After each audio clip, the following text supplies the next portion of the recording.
Okay, Black Red Hollow One busted onto the scene during Pro Tour Rivals of Ixalan, where I notched a top 4 finish, and it's been awesome ever since. More recently, Mike Sivger scored a top 16 finish with it last weekend at Grand Prix Las Vegas. The deck is sweet, really unlike anything else in Magic.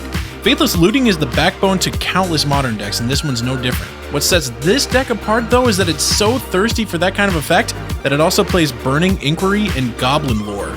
This trench maps players' willingness to take risks according to their skill level in Magic.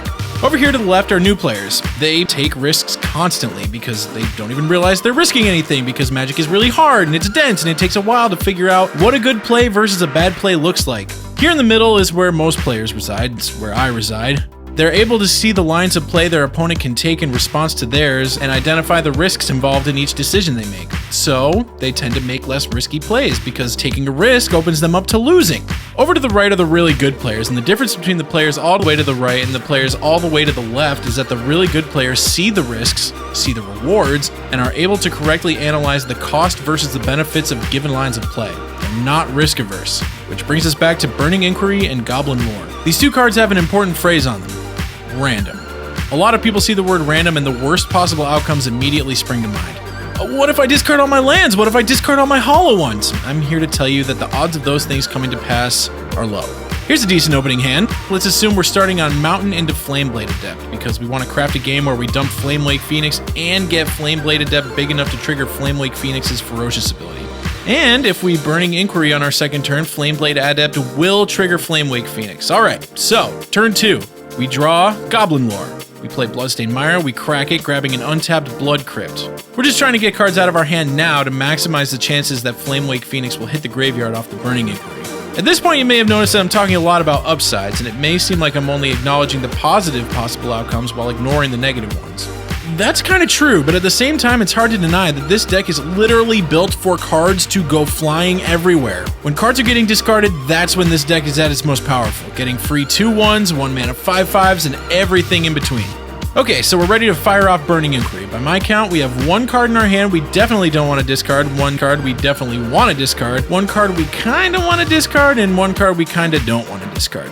Half the cards in our hand can still impact the game from our graveyard, but we do have to factor in the 3 random cards. And given all the cards in our deck that all do stuff from the graveyard, something as efficient as moving cardboard from zone to zone as Burning Inquiry suddenly makes a ton of sense. Let's keep the Burning Inquiry cards unknown for a minute. Okay, so the odds of us discarding at least one of the 2 cards we're cool with discarding is 71%. That's the same odds that we discard at least one of the 2 cards we'd rather not discard, but there are degrees to these things. We don't want to ditch Gurmag Angler. That's a threat. Threats are good. But I think we're okay with discarding Goblin Lore, especially considering that after the Burning Inquiry resolves, we're guaranteed to have a Faithless Looting kicking around in some capacity, either in the hand or in the graveyard, to keep the spice flowing.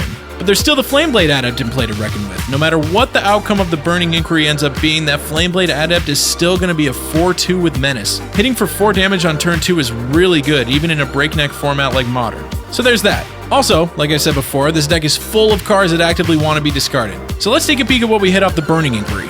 Not the spiciest 3 cards ever, but we've got another potential Flamewake Phoenix to dump, and more importantly, more cards to buffer against losing our Gurmag Angler. Let's reassess our position given this new information. We have 2 cards we actively want to dump, 1 we're fine with either place it ends up, 1 we actively don't want to discard, and 3 that don't really have any upside in our graveyard, but also aren't huge losses if they get discarded. Thanks to that wonderful Illuminator hindsight, it's clear that Burning Inquiry was a genius play the entire time. There's only 1 card here out of 7 that we don't want to lose, which gives our Burning Inquiry a 57% chance at being a success. That may not sound that great, but there's also a 71% chance that we dump a Flamewake Phoenix and go to town. The point is, those are all the factors that go into casting 1 spell from this deck. That's bonkers. Playing this deck does something no other deck explicitly does. It forces you to continually calculate odds and assess risk and only focus on what plays give you the best chance to win the game. Every Magic deck that's ever been made and ever will be made is inherently random. This deck just puts the variance right out in the open. Magic is a math game, invented by a grad student in the early 90s who had a penchant for mismatching socks. This deck, with its wild swings and broad ranges of experiences, is the logical ending point of that man's vision. And that is a fact. Black Red Hollow One is the best deck ever. And I would tell you to chime in the comments and tell me what deck you think best represents what Magic means to you, but I'm right, so there. I'm just kidding, please. Pretty please.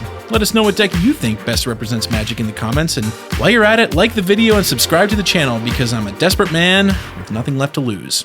Thanks for watching, and I will see you next time.